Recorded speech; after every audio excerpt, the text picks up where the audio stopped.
Hello all, నేను మీ dietitian Pavani. ఈరోజు topic వచ్చేసి ఆర్థరైటిస్. అందరూ ఫేస్ చేస్తూ ఉంటారు. మన ఇంట్లో కూడా కీళ్ళ నొప్పులు ఉన్న వాళ్ళు ఉన్నారు. అయితే ఈ టాపిక్ గురించి మాకు క్లియర్గా ఎక్స్ప్లెయిన్ చేయండి అని చెప్పేసి చాలామంది డిఎం కూడా చేశారు. సో అందుకే ఈ టాపిక్ గురించి క్లియర్గా ఎక్స్ప్లెయిన్ చేస్తాను. దట్టు చాలా తక్కువ టైంలోనే ఎక్స్ప్లెయిన్ చేస్తాను. సో ఫస్ట్ థింగ్ ఏంటంటే, ఈ ప్రాబ్లం గురించి ఈ ఆర్థరైటిస్ గురించి మాట్లాడుకునే ముందుగా మనం ఒక టాపిక్ గురించి మాట్లాడుకుందాం. ఆడవాళ్ళలో మనం చూస్తూ ఉన్నట్టయితే బ్యాక్ పెయిన్ కానీ, షోల్డర్ పెయిన్ కానీ, నెక్ పెయిన్ కానీ తరచుగా ఫేస్ చేస్తూ ఉంటారు. ఎందుకండి అంటే కనుక ఒక 30 ఏజ్ కానీ 35 దాటిన తర్వాత ఆడవాళ్ళలో ఈస్ట్రోజన్ అండ్ క్యాల్సిటోనిన్ హార్మోన్ అనేది తగ్గిపోతూ ఉంటుంది. దీనివల్ల బోన్స్ వీక్ అయిపోతూ ఉంటాయి. కాల్షియం అబ్జార్ప్షన్ కూడా తగ్గిపోతూ ఉండడం వల్ల బోన్స్ వీక్ అయిపోతూ ఉంటాయి. అయితే ఇక్కడ క్వశ్చన్ అడగొచ్చు, ఈస్ట్రోజన్ క్యాల్సిటోనిన్ తగ్గిపోతుంది కదా, అయితే నేను ఈస్ట్రోజన్ సెట్ చేసుకుంటే సరిపోతుంది, లేకపోతే నేను కాల్షియం ఒక్కటి తీసుకుంటే సరిపోతుంది అని అడగొచ్చు. ఇక్కడ పాయింట్ అండి ఏంటంటే, ముఖ్యమైన పాయింట్ ఏంటంటే, ఈస్ట్రోజన్ని మనం మెయింటైన్ చేయలేము. ఎందుకంటే estrogen based on puberty stage కానీ, లేకపోతే మనకు ఎవ్రీ మంత్ సైకిల్స్ని బట్టి అది చేంజ్ అవుతూనే ఉంటుంది. కానీ ఇక్కడ మనం చూసుకోవాల్సింది ఏంటంటే, సరేనండి నేను కాల్షియం తీసుకుంటాను, కాల్షియం వల్ల ఆర్థరైటిస్ తగ్గుతుంది అంటున్నారు కదా అంటే, కాల్షియం కూడా మంచిదే కాదనట్లేదు. కానీ ఏంటంటే, మనం first of all life style change అనేది ఖచ్చితంగా చేయాలి. సో ఇక్కడ ఇలా తరచుగా మన బాడీలో కాల్షియం అబ్జర్ప్షన్ తగ్గిపోవడం వల్ల బోన్స్ వీక్ అయిపోయి ఆర్థరైటిస్ ప్రాబ్లం అనేది లీడ్ అవుతుంది. సో మీకు మెయిన్ రూట్ కాజ్ అనేది తెలిసింది ఏంటంటే, మనకు ఈస్ట్రోజన్ హార్మోన్ అనేది మనకి ఎవ్రీ మంత్ సైకిల్స్ని బట్టి బ్రెస్ట్ డెవలప్మెంట్ కానీ, ప్యూబర్టీ కానీ ఇది చేంజ్ అవుతూనే ఉంటుంది. సో ఇక్కడ మనం ఏం చేయాలి అని అంటే కనుక, మెయిన్గా లైఫ్ స్టైల్ చేంజ్ చేయాలి. ఈ ఆర్థరైటిస్ రాకుండా ఉండాలి అన్నా కూడా మనం ఏం చేయాలి అంటే, life style change is very very important. Life style చేంజ్లో ఏమేమి వస్తాయి అంటే కనుక, ఫస్ట్ థింగ్ వర్కౌట్ ఫస్ట్ ప్లేస్లో ఉంటుందండి. వర్కౌట్ చేయడం అనేది చాలా చాలా ఇంపార్టెంట్. అందరూ అంటారు, నేను యోగా చేస్తున్నాను, నేను వెయిట్ లాస్ కూడా అవుతున్నాను యోగా చేయడం వల్ల, నాకు ఇది ఓకే, నేను హ్యాపీగానే ఉన్నానని అనుకోవచ్చు. యోగా ఒకటే కాదు, వర్కౌట్స్ వారానికి 5 రోజులు యోగా చేస్తున్నా కూడా మీకు హెల్ప్ అవ్వదు మజిల్ గెయిన్ అవ్వడంలో. మీరు 3 రోజులు యోగా చేసి 2 డేస్ స్ట్రెంగ్త్ ట్రైనింగ్ చేస్తేనే మీకు చాలా చాలా హెల్ప్ అవుతుంది. గుర్తుపెట్టుకోండి, ఇప్పుడు ఈ 30లో కానీ, ఇప్పుడు మీ 25లో కానీ మీరు వర్కౌట్ చేయడం స్టార్ట్ చేశారనుకోండి, డైలీ ఒక హ్యాబిట్ లాగా అలవాటు చేసుకోండి. గుర్తుపెట్టుకోండి, ఇప్పుడు గెయిన్ చేసిన మజిల్ ఒక 50 ఇయర్స్ తర్వాత అది మన ప్రాపర్టీలా యూజ్ అవుతుందన్నమాట. సో వర్కౌట్స్ చాలా మెయిన్ ప్లేస్లో ఉంటాయి. అయితే మీకు ఇక్కడ క్వశ్చన్ రావచ్చు, ఆర్థరైటిస్ రాకుండా ఉండాలి అంటే వర్కౌట్స్ చేయమంటున్నారు. ఒకవేళ ఆర్థరైటిస్ వచ్చిన వాళ్ళు ఎలాంటి వర్కౌట్స్ చేయాలి అంటే, ఫస్ట్ థింగ్ వాకింగ్ చాలా చాలా మంచిది. పోస్ట్ మీల్ వాక్స్ అనేది అలవాటు చేసుకోండి. అంటే ఏ ఫుడ్ తీసుకున్నా, బ్రేక్ఫాస్ట్, లంచ్, డిన్నర్, స్నాక్స్, ఎప్పుడు ఎలాంటి ఫుడ్ తీసుకున్నా కూడా ఒక 15-20 మినిట్స్ ఆగి పోస్ట్ మీల్ వాక్స్ అనేది వెళ్ళడం చాలా చాలా మంచిది, అలవాటు చేసుకోండి. ఎంతసేపు చేయాలి అంటే కనుక, సో మార్నింగ్, లంచ్, డిన్నర్ ఇలా మనం డే మొత్తంలో పోస్ట్ మీల్ వాక్స్ చేస్తాం కాబట్టి 15 మినిట్స్ చేస్తే సరిపోతుంది. సెకండ్ థింగ్, ఎలాంటి వర్కౌట్స్ చేయకూడదు అంటే బ్రిస్క్ వాక్. ఆర్థరైటిస్ ఉన్న వాళ్ళు బ్రిస్క్ వాక్ అంటే ఎక్కువ హెవీగా జాగింగ్ చేయడం కానీ, లేకపోతే ఎక్కువ లెగ్స్ మీద ప్రెషర్ పడే వర్కౌట్స్ చేయడం కానీ చేయకూడదు. స్క్వాట్స్ అసలు చేయకూడదు. మరి ఎలాంటి వర్కౌట్స్ చేయొచ్చు అంటే, యోగా బెస్ట్ అని చెప్పొచ్చు అండ్ వాకింగ్ కూడా బెస్ట్ అని చెప్పొచ్చు. ఎక్కువ ప్రెషర్ పెట్టారనుకోండి, మనకి ఇంకా ప్రాబ్లం అనేది ఫేస్ చేస్తూ ఉంటాం. సరే, ఇది రీజన్స్ చెప్పుకున్నాం, ఎలాంటి వర్కౌట్స్ చేయాలో చెప్పుకున్నాం. మరి దీన్ని ఎలా క్యూర్ చేయాలి మెయిన్గా అని అంటే కనుక, సో ఆర్థరైటిస్లో ఫస్ట్ ప్లేస్లో వర్కౌట్స్ అని చెప్పాను, సెకండ్ ప్లేస్లో డైట్ ఉంటుంది. సో మీరు ఒకటే గుర్తుపెట్టుకోవాలి, బోన్స్ మనకు ఆర్థరైటిస్ ప్రాబ్లం వస్తుంది, బోన్ ప్రాబ్లం వస్తుంది అంటే చాలామంది కాల్షియం, వైటమిన్ డి తీసుకుంటే సరిపోతుందని అనుకుంటారు.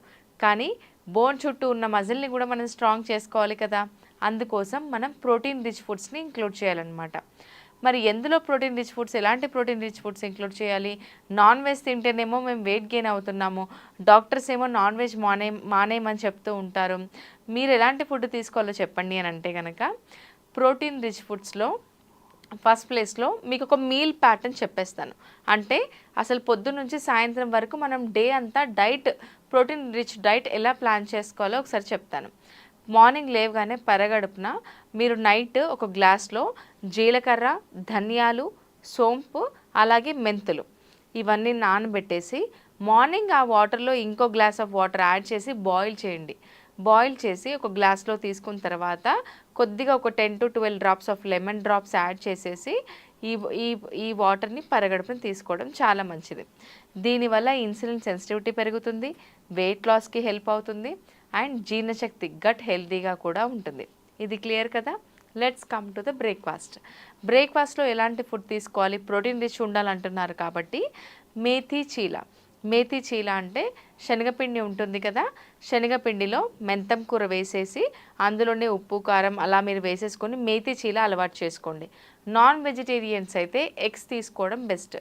మేము వెజిటేరియన్స్ అయితే మేథీ చీల తీసుకోండి. డైలీ మేథీ చీలనే మాకు వేరేది ఏదైనా చెప్పండి అంటే కనుక మీరు బెస్ట్గా ఉండాలి అంటే పనీర్ ఒక చపాతీ మీద పన్నీర్ ఒక 40 గ్రామ్స్ మెజర్ చేసి తీసుకోండి. ఎక్కువ పన్నీర్ తీసుకున్నా కూడా క్యాలరీస్ వచ్చేస్తాయి, వెయిట్ గెయిన్ కూడా అవుతాం. 40 గ్రామ్స్ పన్నీర్ తీసేసుకొని ఒక దోశ మీద కానీ స్ప్రింకిల్ చేసేసుకొని దాంతో పాటు వెజిటేబుల్స్ మ్యాండేటరీగా ఉండాలి. ఒక 15 స్లైసెస్ ఆఫ్ కీరా తీసుకోండి. అలాగే కొద్దిగా పల్లి చట్నీ కానీ పల్లి పొడి కానీ తీసుకోండి. ఇది బ్యాలెన్స్డ్ మీల్ అయిపోతుంది. ఓకేనా? ఇవి options. Let's come to the lunch. లంచ్కి బ్రేక్ఫాస్ట్కి మధ్యలో ఒక స్నాక్ అయితే ఉండాలి. ఏం స్నాక్ తీసుకోవాలి అంటే makhana, fried makhana, like just నార్మల్గా రోస్ట్ చేసిన మఖానా కూడా తీసుకోవచ్చు.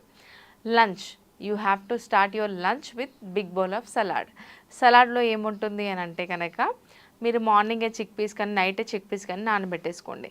ఈ చిక్ పీస్ 40 గ్రామ్సే నానబెట్టండి. ఇప్పుడు బాయిల్ చేసేసుకొని అందులో ఉల్లిగడ్డ, టమాటా, క్యారెట్ అండ్ దెన్ అలాగే కీరా ఇవన్నీ కట్ చేసేసి కొద్దిగా చాట్ మసాలా వేసుకొని సలాడ్ తినేసేయండి. సలాడ్ తర్వాత ఒక 120 grams of cooked rice 120 grams of cooked rice తీసుకొని దాంతోపాటు వెజిటేబుల్ కర్రీ తీసుకుంటే ఇక్కడ మనకు స్టార్టింగే చిక్ పీస్ తీసుకున్నాం కాబట్టి ప్రోటీన్ వస్తుంది, వెజిటేబుల్ కర్రీలో మనకు ఫైబర్ దొరుకుతుంది, కార్బ్స్ వచ్చేస్తాయి. సో ఇక్కడ బ్యాలెన్స్డ్ మీల్ అయిపోతుంది. Let's come to the evening snack. చాలామందికి టీ కాఫీ అలవాటు ఉంటుంది. టీ కాఫీ అలవాటు గురించి నేను మీకు జస్ట్ నెక్స్ట్ పాయింట్లో చెప్తాను. ఇప్పుడు డైట్ గురించి కంప్లీట్ చేసేస్తాను. సో ఈవినింగ్ స్నాక్లో వచ్చేసి మీరు ఏదైనా ఒక ఫ్రూట్స్ ఇంక్లూడ్ చేయడం కానీ నానబెట్టిన బాదం ఒక 10 ఇంక్లూడ్ చేయడం కానీ అలవాటు చేసుకోండి. వాల్నట్స్ కూడా చాలా మంచిది. ఇవి రెండు లేవు అంటే నానబెట్టిన పల్లీలు కూడా ఉడకబెట్టి తీసుకోవచ్చు. ఫ్రూట్స్ ఎన్ని గ్రామ్స్ తీసుకోవాలి అంటే 120 grams to 150 grams of fruits తీసుకోవచ్చు. డిన్నర్ వీలైనంత వరకు మీ స్లీప్కి మీ డిన్నర్కి 3 hours ఆఫ్ గ్యాప్ అనేది ఉండాలి. డిన్నర్ 7 o'clock వరకు కంప్లీట్ చేయడానికి ప్లాన్ చేయండి.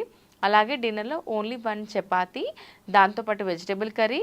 ఒకవేళ నాన్ వెజిటేరియన్స్ అయితే chicken breast, skinless boneless chicken breast 100 grams తీసుకోండి. లేదు మేము నాన్ వెజిటేరియన్స్ కాదు, మేము ప్యూర్ వెజిటేరియన్స్ అని అంటే కనుక సోయా చంక్స్ మీకు ఐడియా ఉంటుంది. మిల్ మేకర్స్ ఒక 40 గ్రామ్స్ నానబెట్టేసి నార్మల్గా కర్రీలోనైనా కలిపి తీసుకోవచ్చు. సోయా చంక్స్ కూడా మేము తినమండి, మాకు థైరాయిడ్ ఉంది అని అంటే కనుక మీరు ఎగ్స్ అయినా ప్రిఫర్ చేయండి.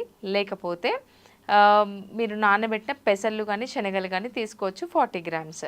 అంటే నానబెట్టిన తర్వాత 120 గ్రామ్స్ అవుతాయన్నమాట. ఇది కూడా కాదు అనుకున్న వాళ్ళు పనీర్ కూడా తీసుకోవచ్చు 50 గ్రామ్స్. సో ఇలా ఎవ్రీ మీల్లో ప్రోటీన్ ఉండేటట్టు ప్లాన్ చేసుకున్నాం అనుకోండి, డే అంతా హ్యాపీగా ఉంటుంది అండ్ మనకు గట్ హెల్తీగా కూడా ఉంటుంది. అలాగే మేక్ ష్యూర్ మీరు 45 minutes ఆఫ్ వర్కౌట్స్ చేస్తారు కాబట్టి క్యాలరీ బర్నింగ్ కూడా బాగుంటుంది.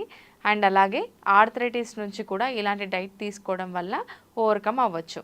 గుర్తుపెట్టుకోండి, ఎవ్రీ మీల్లో ప్రోటీన్ అనేది ఉండాలి. అండ్ ఆల్సో నేను 90 days weight loss programme start చేశాను. ఇందులో ఏంటంటే ప్రాపర్ గైడెన్స్ కూడా మీకు దొరుకుతుంది. ఆర్థరైటిస్కి క్యూర్ అనేది ఉండదండి. మనం హెల్దీ లైఫ్ స్టైల్ మెయింటైన్ చేస్తేనే 70% మనం చాలా బాగా హెల్దీ లైఫ్ స్టైల్ని లీడ్ చేయొచ్చు. అంటే ఎక్కువ కొన్నిసార్లు ఆర్థరైటిస్ అనేది మన బోన్స్ కూడా పనిచేయకుండా చేస్తుంది అనమాట. కంప్లీట్గా సిచ్యువేషన్ వర్సన్ అవుతుంది ఒకవేళ మీరు నెగ్లెక్ట్ చేస్తే. బట్ మీరు ఒకవేళ ఇప్పుడే మీరు ఒక ఛాలెంజ్లో పార్టిసిపేట్ చేసి మీ హెల్త్ని రికవరీ చేసుకోవాలి, ఆర్థరైటిస్ వచ్చే ఛాన్సెస్ ఉన్నాయి అని అంటే కనుక మా ప్రోగ్రాంలో జాయిన్ అవ్వండి. మీకు వర్కౌట్ గైడెన్స్ ఉంటుంది. అలాగే డైలీ ఈవినింగ్ సెషన్స్ కూడా ఉంటాయి. అంటే సర్టిఫైడ్ ఇన్స్ట్రక్టర్ గ్రూప్ సెషన్స్ తీసుకుంటారు. వర్కౌట్ సెషన్స్ కూడా లైవ్ ఉంటుంది. అలాగే ఒకవేళ మీరు లైవ్ మిస్ అయితే వర్కౌట్ వీడియో కూడా మీకు పంపిస్తాము. అలాగే హెల్దీ డైట్ ఉంటుంది. ఒక 3 మంత్స్ ఒక క్లినికల్ డైటీషియన్ మీకు గైడెన్స్ అనేది ఇస్తారు. సో ఇలా కంప్లీట్గా మానిటర్ చేస్తూ మీకు హెల్దీ లైఫ్ స్టైల్ లీడ్ చేయడానికి మేము ప్లాన్ చేస్తాము. సో ఈ ఆర్థరైటిస్ ప్రోగ్రాంలో జాయిన్ అవ్వాలనుకుంటే కింద స్క్రోల్ అవుతున్న నెంబర్కి కాల్ చేసి కంప్లీట్ డీటెయిల్స్ కనుక్కోండి. ప్రైస్ కూడా చాలా రీజనబుల్ ఉంటుందండి. దట్స్ ఇట్ అండి. నెక్స్ట్ వీడియోలో ఇంకో టాపిక్తో మీ ముందుకు వస్తాను. Until then thank you.